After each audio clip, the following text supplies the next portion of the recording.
Hey, what's up you guys, Loco here. For you today, I have TSM versus Immortal. So this one's really interesting. I think this game really highlights what TSM is weak at, and it really forced me to re-examine what is Immortals good at. Yeah, there's actually a lot of interesting moments in the draft where I feel like TSM messed up, but we see it in-game that TSM is very specifically good as a team. They're actually a pretty incomplete team when they don't get their exact formula, and I'm worried for them going into playoffs. As for Immortals, I always just view them as a team that takes advantage of other teams' mistake, which they did do here. It is once again another team kind of messing up and Immortals taking full advantage of that and getting a win off of it, but there are things that they are definitely good at that I want to highlight. So without further ado, let's get started with the draft.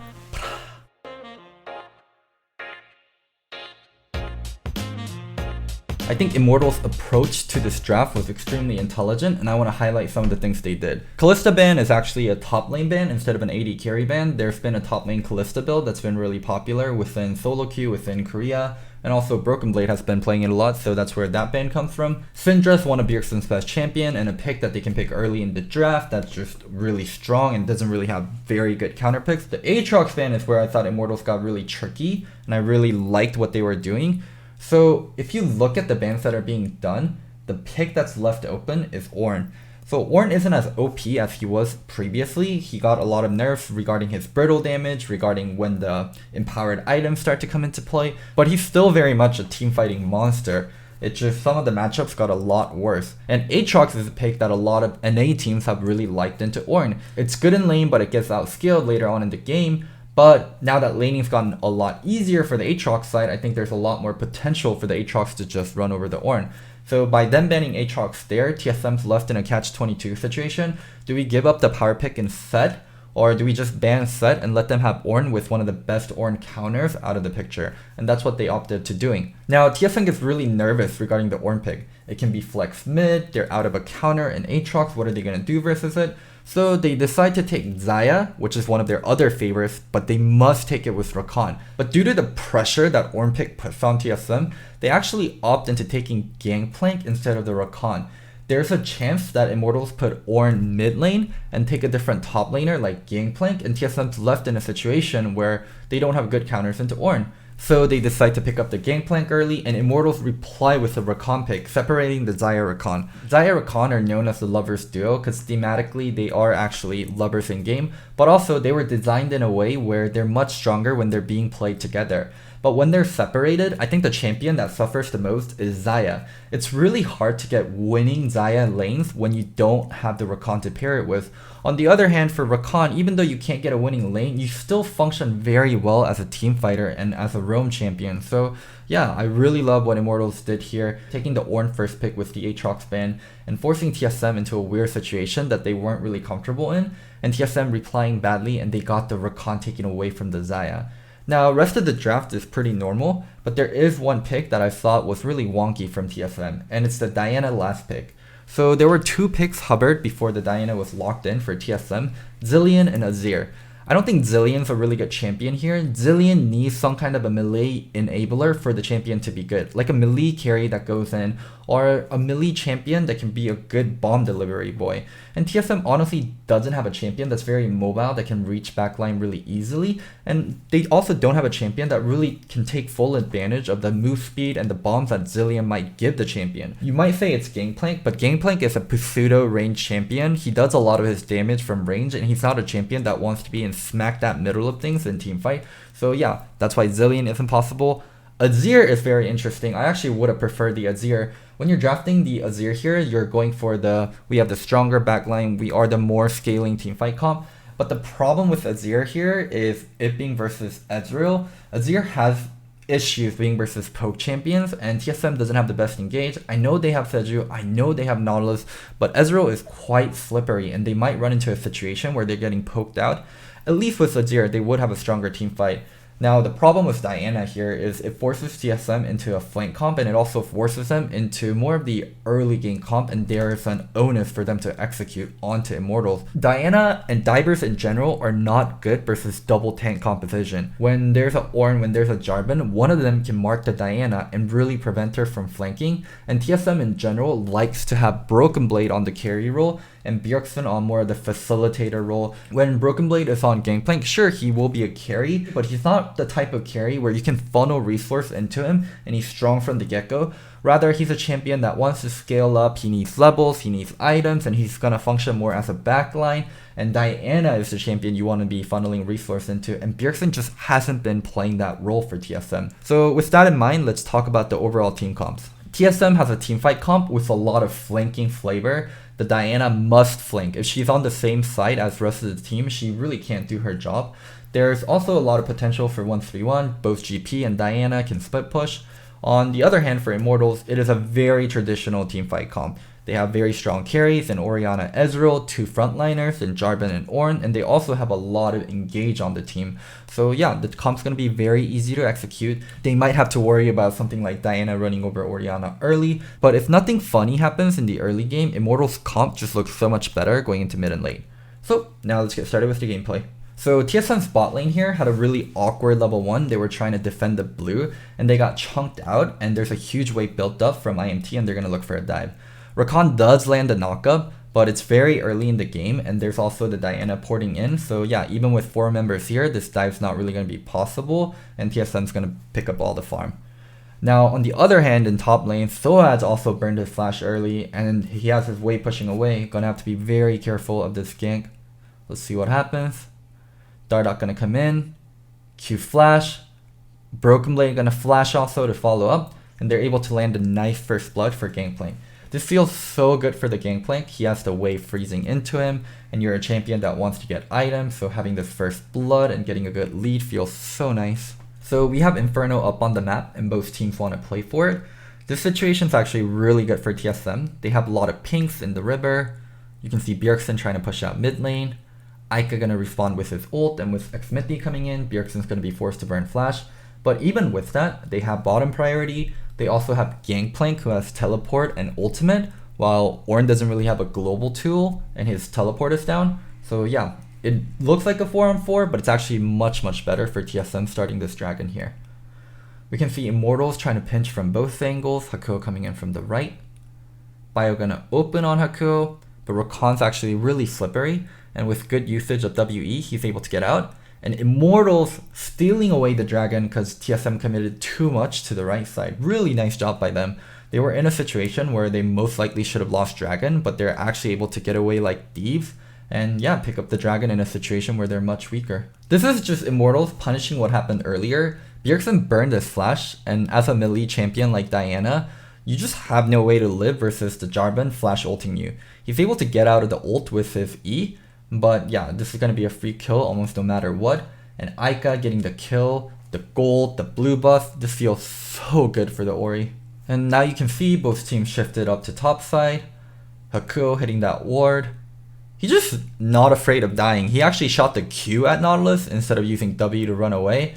Misjudgment on his part. He maybe thought he was much stronger. He maybe thought the entirety of TSM aren't there together. But yeah, kind of an int play. Immortals were able to get mid lane from the Herald that they were able to take earlier, and looks like Dardoch looking for something aggressive here. Gonna have to back up, Xmithie using EQ to get on top of him, and Dardoch tries to get on Xmithie. Oof, Xmithie has stopwatch and also the Orianna backing him up, and Hakuho is coming in, and we can see 2 TPs coming down, Broken Blade and Apollo. Yeah, just Dardoch should have been much more patient, realized there's nothing to get here, and should have backed up. He should have never been in that brush. So before we even look at the team fights, I want to talk about how flank comps like the one TSM is running wants to approach team fights. They usually want to look for a flank, and to find a flank you can do it in multiple ways. You can teleport onto a ward that people weren't expecting. You can hide in vision, maybe you're like an All-Star with Trinket, you sweep out a brush and you're hiding there and people aren't expecting you. Or another way to do it is you're a split pusher like an Aatrox or Diana in this case, and you're split pushing, getting priority, and coming in from an angle that the enemy team knows that you can come in from, but can't really stop. But right now for Bjergsen, I don't think he can really do that. And I'm not sure if he's going to be able to do that in the future. As a Diana, you're never really going to beat the Ornn in a side lane, and maybe you can beat the Ori, but that's also questionable at this point. The Ori is about 50 CS up, 2 kills up. So TSM's left in a really awkward situation. And the other thing that I do want to talk about is Bjergsen doesn't really play flank champions. He used to play some flank champions in LeBlanc and in Lissandra, but it's been a long while since he's played those, and he's actually been playing much more of the control mages, and that's been more his bread and butter, stuff like Zillion, stuff like Syndra. So him playing Diana here is really awkward in the sense in terms of how the game is playing out. He's a split pusher that fell behind, but also in terms of roles on individual teams. Bjergsen normally isn't the flanker on this version of TSM. He's much more of the facilitator. You can see Bjergsen looking for the flank. That's why he's hiding in that brush right here. He wants to come in from behind them. That's why he's going to mid lane. He wants to allow the rest of Immortals to walk into river, and he's going to look for an angle. But watch what Immortals does. They ward out the angle that Bjergsen can come from, and they stay grouped, and they don't chase down all the way. And you can see them moving towards Bjergsen, forcing him off from the brush that he wanted to come in from, and he can never really approach from that angle. So TSM tries to take Dragon by zoning them out with GP ult, but Immortal's able to steal it away and get out. But yeah, that full-on 5v5 team fight was never possible for TSM, and I just don't think it will ever be possible at the rate the game is going. Let's see if they pick up any more kills. Looks like they're going to be able to pick up a kill on Bio, caught out. Able to live with Gargoyles and Flash. But yeah, losing the Dragon there is really awkward. And I'm not sure what Dardoch was doing here. He's going to get caught out. Everyone on TSM just should have gotten out. I just have no idea what he was doing here. We have Immortals looking for a play on Broken Blade. Let's see how it goes. Starting with J4EQR, Broken Blade opening with ult. Something really interesting happens here. Xmithie steps back a little, and he ends up de-aggroing turret because he's walking into the brush. And Aika, who's playing Orianna, who has Liandry's complete, means he's going to start taking aggro. And due to the placement of the Gangplank ult, he's in the middle of everything and already taking damage. And when that turret damage comes in, it's going to be pretty unexpected and not going to end well for Aika. Yeah, he's going to get bursted down right away. Broken Blade living with just a sliver of health. Soad's TP'd in, Bjergsen TP'd in. Bjergsen gonna proto ult to catch Soad, following up with the Nautilus hook. I mean, it's still an Ornn that has Masterwork items complete. He's extremely tanky. We have so much CC being used on Immortals just on Soad. And I really want to point out what's going on with Dardoch here. He came in from an angle, and we can see Haku and Apollo standing on top of him. And because Sejuani is really clunky when there's someone in front of you, you can't really be mobile the way you want to when someone's blocking your Q. So he's just going to be tanking full damage here as he's walking up trying to join the fight. He has flash, he can flash Q to get on top of Immortals if he wants to, but he doesn't really want to spend his tools that way. He's a Sejuani, he feels tanky enough, he feels like he can walk in. So Haku and Apollo are actually able to burn him down. Beautiful sidestep from Apollo there. And yeah, Dardoch's gonna die, basically doing nothing and burning his ult. So overall, this trade ended up being 2 for TSM and 1 for Immortals. But it really should have been 2 for 0 if Dardoch just played that situation a little bit better. Beautiful reply from Broken Blade. He just responded perfectly to getting dope. TSM fans, this is the only real good fight of the game for TSM. So look closely and savor it, because yeah, the fights to come are not pleasant. We can see Bjergsen looking for a flank angle, something that he should be doing every single time. And the entirety of Immortals, all 3 frontliners, go in immediately for both Dardoch and Bio, who really aren't important members. And Broken Blade landing a beautiful GP on top of the backline, and Bjergsen gonna come right in on the 2 members that are slowed and that are just juicy, ready to get doped by a Diana. Opening with QE and then using the R. Hakuo, who actually got accidentally knocked up, ends up getting bursted, and TSM's able to demolish this fight. They have to do this every single time. The Diana has to look for a flank, but the problem is when she's looking for a flank, if the Rakan, the Jarvan, or the Ornn spots her and just moves to push her out of the fight, she can't do her job. That's why it's so hard to play Diana in a competitive setting, especially when you're behind, and that's why it's just hard to play flank champions in general. We have Dragon coming up in 5 seconds, and both teams are looking for mid lane priority, both teams are looking for river control. Let's see how it goes. TSM able to find the opening on Xmithie, gonna be forced to use Stoneplate. Stoneplate's actually a pretty big tool for these tanky engagers, so yeah, let's see what kind of implications that has. Bio found a hook on Haku, but he's going to E right away. It looks like TSM has control of river. They're going to start dragon, pulling it out, forcing IMT into them. The big problem here is Bjergsen not looking for a flank or being in a flank angle. Immortals just able to walk up. Bio burning his stone plate. They are able to zone out Immortals due to gangplank ult. And Dardoch gonna melt right away. J4 looking for an opening. These kind of fights, TSM just cannot win. Immortals has a stronger backline and a stronger frontline. Ornn is extremely tanky, so is the J4. The Ori and the Ezreal are really good backline. And they also have longer range due to, it being an Ezreal. And also, Ornn's starting to upgrade items for the rest of his team. So TSM just left in a really awkward situation where they can't win straight up team fights. And they always have to be looking for angles. And I just don't see Bjergsen looking for the correct flank angle. I also want to commend Immortals for playing the game the right way and denying the flanks constantly. They see Bjergsen splitting top, and even though they have full Baron control, instead of starting Baron or walking into the jungle, they're going to walk towards Bjergsen, forcing TSM to fight from all the same angle. There's no one behind Immortals. There's no one that can be looking for a flank angle. So these kind of fights are so favorable for Immortals. Ezreal and Ori shine so much in situations like this, and champions like Diana and Sejuani just become dumb tanks and dumb melee champions that can't get on top of who they need to. Immortals continuing to play the game very intelligently. You can see both side lanes pushing out and Immortals getting priority in mid lane. TSM, if they don't get a flank, the fights just are never going to be possible. The later the game goes, the worse and worse it is. The Ornn upgraded Trinity and Death Cap for Immortals, and Aika is level 18 with Liandry's, Luden, Void Staff, and the upgraded Death Cap complete. He's just going to be unkillable. Bjergsen's cut off to the side. He's going to get bursted down by the Ezreal and Ornn. But even if he doesn't, TSM are not winning this fight. The rest of the team is not winning this fight. Unless they get a flank, TSM is not winning this fight. So another problem that TSM's running into is Diana not being able to split push.